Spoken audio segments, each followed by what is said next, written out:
Yo, there's a time for everything. There's a time where you gotta mourn. There's a time where you gotta cry.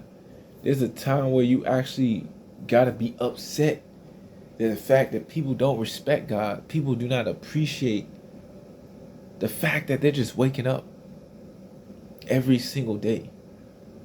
The fact that they were created and given an opportunity. The fact that there is an opportunity to be redeemed. I'm talking about for the people that believe. You got people who are so far gone that they don't even believe that there is a God. How dare the people who know there is a God and yet still ungrateful, still crying, still not working to get their life right with God. So you as the believer, I know sometimes you get stressed, and the stress can sometimes be overwhelming because you're working so diligently, so hard to sway people with the spirit of the Lord within you. You're working to try to send a message out to them. And you seeing so many people mocking and just da da. They don't they taking it for granted. There is a time where you do cry. There is a time where you do get emotional. It says to be angry and sin not. There is a time where you supposed to be frustrated. There's a time where you supposed to be upset, like, oh my goodness, I'm ready to put my hair. But there's a time like this. This is the time that comes after you do all of that. After you do all that, you gotta do this. Your name written in the book of life, right? I'm talking to you, the man who was crying, reaching, pouring out, people rejecting, people laughing at you. The sister that's trying to tell everybody nobody's paying attention. The only time they like your post is when you put pictures and images of yourself, but when you talk about the word, when you talk about life, when you talk about love and healing, when you mention Christ, you barely get any likes.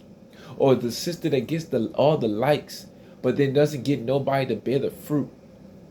The people that mock and laugh take the name of God in vain, and you disturb a nation that says one nation under God, but then they do everything that's blasphemous. Your name is written in the book of life. I'm talking to you. I'm talking to that man and that woman, that boy and that girl. Y'all name is written in the book of life, right? So there's nothing to worry about. There comes a time where you got to reset when you feel like that. What helps you reset is, remember, your name is written in the book of life. You did all that you can. That's all that matters. Holmes, I don't stress but so much. I could be staying outside. I have stayed and lived outside, Holmes. Plenty. You ain't never seen me stress. In fact, I be at my best when I be in situations like that. Anybody knowing me, they know that ain't a lie. Because that's what gets me grounded in the truth. That's where I don't be here on earth. I got nothing to worry about. That's why I let that thinking be my last way of thinking. Because if I thought about that all the time, I wouldn't even give a damn because of how stubborn and relentless people are. But before you allow this to discourage you, before you allow this to drive your mental illness to down here, before your self-esteem goes down here, you got to remember that you're in the clear. That on the day of judgment, God is going to say, well done, my faithful servant, to you. So how can the actions of another discourage you? You doing your part. They spit on you symbolically or even literally. Your name is still written in the book of life. And the more you do your work, the more honor you got. That's how you got to think about it. Like, yo, you know who's going to win this war. Like, if you want to call this a war, whatever helps you at whatever level of consciousness pertaining to God, help you get to where you need to go. Let's call it that. If you want to call it a war, it's only one God. There is no war. But if this helps, Because the only war is how many people going to make it there. That's it. The battle consists of the individuals making it there with God. There is no war against God. How can, possibly if there was another God. So if you know that you're on the winning side, which is really only there, and then when you're talking about God, I'm trying to help y'all take this to a whole nother level of conscious so you can be just calm sometimes. Because sometimes you got to get out of these levels of frequencies where these motions are dominant. There's certain levels of consciousness where certain emotions don't reign. They have their frequency is too low to vibrate but for so long. It won't last but for so long on a certain level of consciousness. So I'm trying to get you up to a certain level of understanding, not disregarding the different levels of reality, but there's a certain level of reality that can keep you calm in the midst of a storm, right? There's only one God. Where is he has a left and right arm.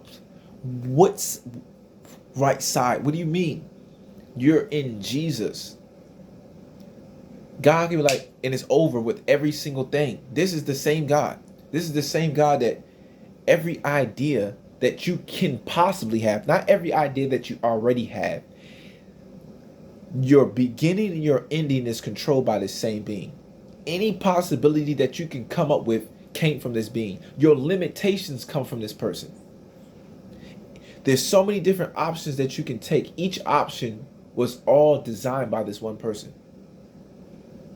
For every single principality, every prince, every alien, every angel, every human, every critter, every element from this one person. You're in good standing with that one person. And then this one person says that this world and its present sufferings are not to be compared to the glory that I will reveal in you. What are you, Holmes? You just need to hear this sometimes. That's all. All you need is to hear this sometimes. And I'm here so that you can hear this. Hear this truth. Take it and run with it. You know what I'm saying?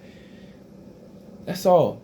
I ain't gonna wrap you up too much because you will sit for it, but I just need you to take this piece and just run this clip back again because I said a mouthful in this past 8 minutes. I really want you to be blessed in the name of Yeshua HaMashiach, the richest and wealthiest being on the world known as Jesus Christ.